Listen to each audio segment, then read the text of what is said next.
Okay, we about to tap in with my boy Kenneth Faried. Hey, man, he's working out for the Los Angeles Lakers. We gotta talk about it. Hey, the Los Angeles Lakers still have a few roster spots left open heading into trainer camp later this month. And the team may be on the lookout to fill out for one more big man. Yes, sir. Hey, here's a name out the past, though. The Los Angeles Lakers will host veteran big man Kenneth Faried for a workout later this week, according to Athletics' Jovan Booyah. And who, you might ask? Hey, here it is, Faried, the 6'8" small ball center, who will turn 32 years old this season. Hey, he played his last year in the NBA at 2019, and he averaged 10 points per game, 6 rebounds in 37 games, and it's split between the Brooklyn Nets and the Houston Rockets. Hey, but he most recently played for the Portland Trail Blazers in that Las Vegas Summer League, where he averaged 5.7 points per game, 8 rebounds, and 39% shooting. That's in 18 minutes per game. Not bad. All right, and prior to that campaign, Faried spent the first 7 seasons of his NBA career with the Denver Nuggets, averaging 11 points per game, 8 rebounds per game, and shooting the ball 54%. Yikes, that's nice. And that was pretty valuable at times, and energizing him and being a spark plug for the Denver Nuggets early on in his career. Though his effectiveness faded away over the years, you know what I'm saying? Many will wonder what the Lakers see. But the awareness chart tells us that he has been, pretty effective in the past. But in the NBA, man, it's kind of like, what have you done for me lately? So once again, he's done well enough in the past to where it at least can warrant him further examination. And that itself could never hurt. Bring him in. So Kenneth is an experienced veteran. Hey, he's capable of providing, I would say, quality minutes off the bench, or even as a starter if guys get hurt. In this last NBA season, he was very productive for the Houston Rockets during that season. He averaged 12.9 per game, almost 13 points per game, 8 rebounds, and 1 block. That's not bad. That's in 24 minutes, over 35 games and 13 starts. But his playing time has decreased significantly in the playoffs. And he put up, look at this, 4 points, 3.5 rebounds, and 9.3 minutes over 6 games. Yes, sir, it dropped significantly. And besides, Faried, he improved his 3-point shot, making 7 out of 20 attempts. While the Houston Rockets, no one expects him to be a long-range shooter on a regular basis, but that was pretty good for him.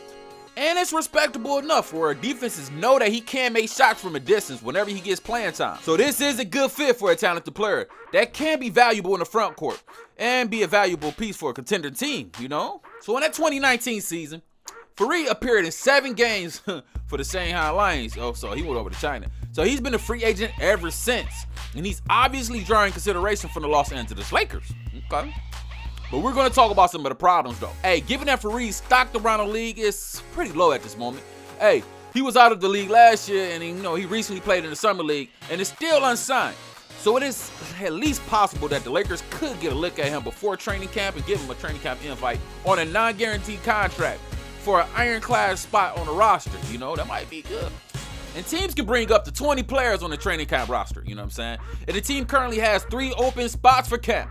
Even though they can offer and only offer 2 guaranteed contracts, one on which they reported that they want to save for a nice little buyout market, which I understand. That's completely understandable. So would the Lakers really give up what essentially their de facto last guaranteed contract for a mid-season, guy to Faried?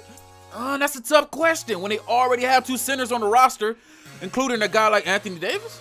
But it's possible, but until then, calling me dubious.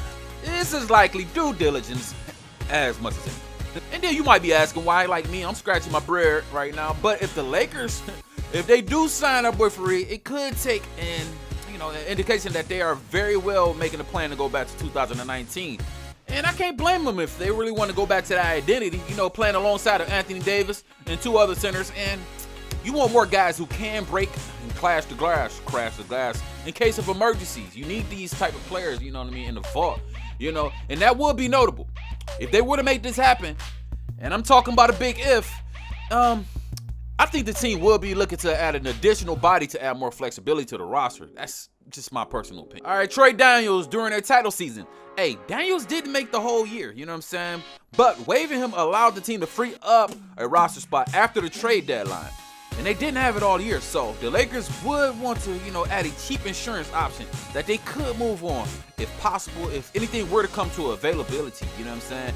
And if Faried or anyone else in a similar type of deal were to play well enough to make the cutting source of a genuine type of situation with no hesitation, well, that would be a good problem for a team to have with limited means to add depth at this point in the summer. Yeah. And our boy Kenneth will be turning 32 years old in November.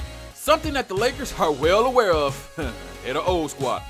The Los Angeles Lakers have undergone a complete overhaul this season with not only LeBron James, Anthony Davis, and THT, the only guys remaining from last year's squad.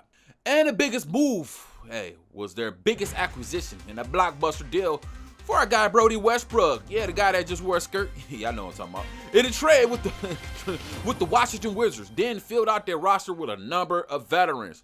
Many former stars in their own right, but they are coming back with the mentality and they're trying to win the championship right now. And the Lakers have 2 remaining open roster spots, though they will be reportedly leaving 1 open for a midseason buyout, you know what I mean? Giving them a little bit of flexibility for that luxury. You need that. You dig what I'm saying? Los Angeles Lakers could use another big man after the departure of Marc Gasol. Though Kenneth Faried is, 6'9", non-shooter, and he doesn't space the floor, the organization has reunited with Rajon Rondo and Dwight Howard, 2 members of the 2020 NBA championship team, which provide the role player contributions when the team needs it. And Kenneth could be viewed as a new piece for the Lakers, show, the purple and gold. He might be able to fit into that puzzle. After signing DeAndre Jordan and giving away Paul Gasol, many thought that the Lakers center roster was pretty much solidified. Jordan and Dwight Howard should both see times at the position, as well as big AD Anthony Davis. But the one the Lakers should target is James Ennis. James Ennis is a cleaner fit on the Los Angeles Lakers. Sure, Ennis would be a bit redundant, but if they were to bring him onto the squad, it would add much more depth on that wing spot, and they need that at this point. JE has not been known to be a prolific three-point shooter throughout his career, but, he can at least, knock down a few shots. The 6'6" wing, 36% from the three-point line, and definitely had some moments throughout his career where he seemed to be having all of the makings of a heat check type of guy. Our boy Jay Ennis played 9 games with the New Orleans Pelicans in his second season in the league, shooting that ball at 48% from 3 and 5.3 attempts per game. It is definitely a minuscule sample size, but that definitely shows his ability from behind the arc, though. Ennis obviously would not be playing a major role on the Los Angeles Lakers. We know that. But he might be able to get up 2.5 attempts per game. However, coming off of the bench, if Ennis can shoot the ball at 40% from 3 per game, that would be good enough for the Lakers. Yes, sir. And they would be able to get some shit done. But at this point, and free agency, getting someone who can drain 65 or so three-point shots at a high rate is a great signing. The Los Angeles Lakers simply need shooting. And it very well could be the case of whoever is hot, you're getting playing time at any particular moment. And I'm not even gonna hold you up, man. James Ennis is by no means a great defender, but he could serve good on the end of the floor. And he is better than the other options that the Los Angeles Lakers could sign. And moving right along, Carmelo Anthony does not have the athleticism to be a great defender. Russell Westbrook, he needs to make far better choices to even be considered a serviceable defender at this point. And someone like Malik Monk, who I love coming off the bench as a scorer, needs to prove that he can be good on defense as well. So in conclusion, LA could use one more 3-and-D wing. You dig what I'm saying? And our guy Kenneth will classify as one. So this workout may just be more to take a look and see what he has left in the tank. Not necessarily something that will lead to an immediate signing. For now, this is just a workout. We'll see what comes of it as the week moves along, y'all.